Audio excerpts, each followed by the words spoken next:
আসসালামু আলাইকুম। আমার সহকর্মীদেরকে জানাই অনেক অনেক শুভেচ্ছা। সকল সহকর্মীদের কাজের সুবিধার জন্য এক্সেলে আমরা একটা এক্সপেন্ডিচার তৈরি করেছি। সেই এক্সপেন্ডিচারটি আমরা কিভাবে করব আমি আমার ডেস্কটপে মাধ্যমে ডিটেলস উপস্থাপন করছি। প্রথমেই আমার ডেস্কটপে গিয়ে আমি আমার অফিস 25-26 ফাইলটি ওপেন করছি।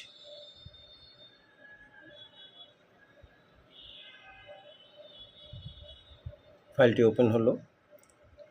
আমার এই 25-26 অফিস ফাইলটিতে 3টি ফাইল রয়েছে। প্রথমটি হচ্ছে সকল প্রকারের বিল, এরপর রয়েছে এক্সপেন্ডিচার 25-26 এবং মাসিক বিনিয়োগ বিবরণী 25-26। এখান থেকে আজকে আমরা প্রথমেই আমরা এক্সপেন্ডিচার 2025-26 সম্পর্কে বিস্তারিত আজকে আলোচনা করি। আমরা এখানে এক্সপেন্ডিচার 2025-এ ক্লিক করব। একটি পপ আপ এসছে। এখানে ইউজার আইডি আমরা লিখব।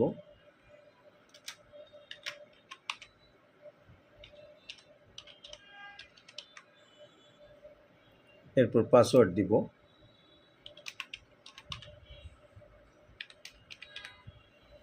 দেন লগ ইন করব।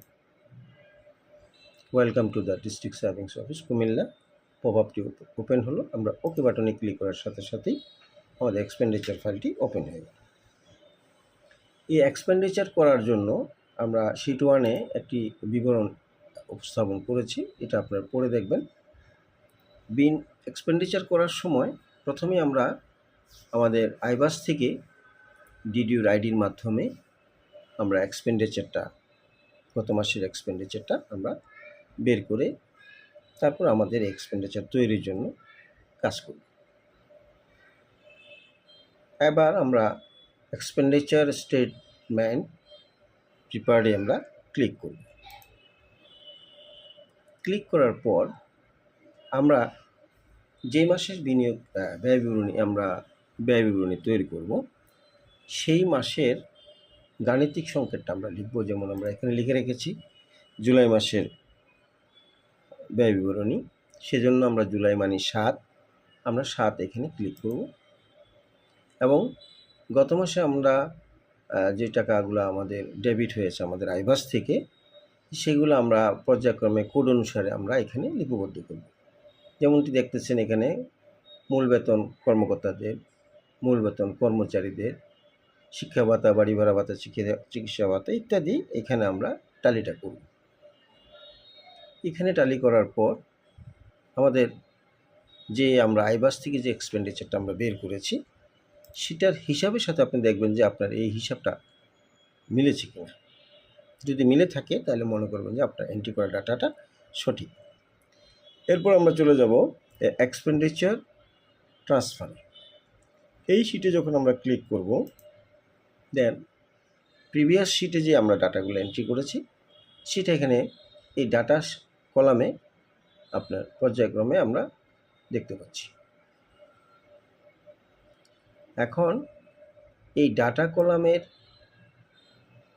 মাসের নাম থেকে শুরু করে পুরোটো আমরা কপি করে নেব।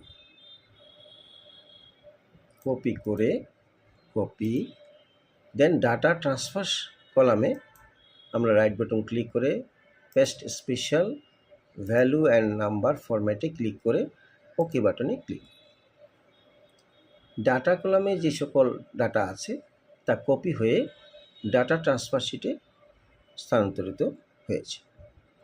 এবার আমরা ডাটা ট্রান্সফার টু আরইজি, এই যে আরইজি শিটটা আছে এই শিট দেখেন আপনার ব্ল্যাঙ্ক শিটটার মধ্যে আমরা এই ডাটাটা ট্রান্সফার করব। দেন আমরা ডাটা ট্রান্সফার টু আরইজিতে ক্লিক করব। আমাদের ডাটাটা আরইজিতে চলে আসছে।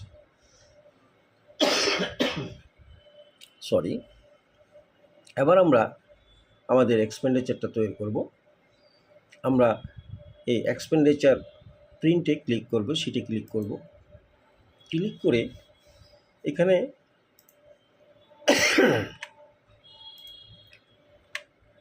আমরা যখন ব্যয় বিবরণী তৈরি করি তখন আমরা প্রিভিয়াস মাসের হিসাবটা আমাদের প্রয়োজন হয় ক্রমবর্ধনের জন্য। যেহেতু জুলাই মাস প্রথম মাস, যেহেতু প্রথম মাস, সেহেতু আমাদের প্রিভিয়াস কোনো ব্যয় নাই। যখন আগস্ট মাসে যাবেন তখন প্রিভিয়াস মাস আপনার জুলাই আসবে। যেহেতু এখন আমাদের প্রিভিয়াস মাস নাই, সেহেতু আমরা এখানে 0 টাইপ করব।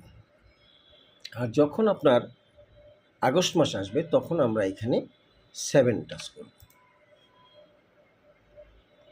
যেহেতু আমরা জুলাই মাস করতেছি, আমরা এখানে 0 ক্লিক করব এবং জুলাই মাস হচ্ছে সপ্তম মাস, আমরা এখানে 7 দেব। 7 দেওয়ার সাথে সাথেই আমাদের এখানে আমরা একটি কোড ডায়াল করব। আমরা VLOOKUP 7,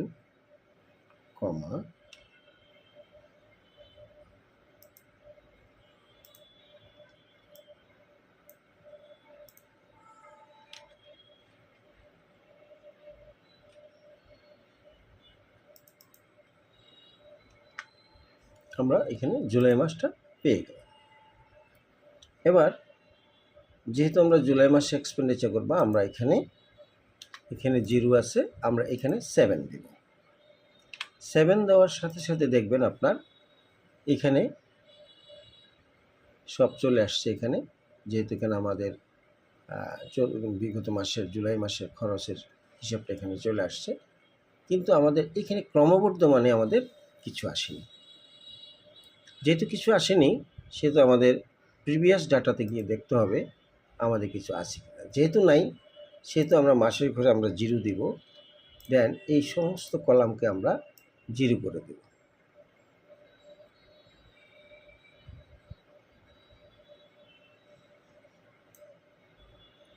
এবার আমরা এখানে চলে আসি।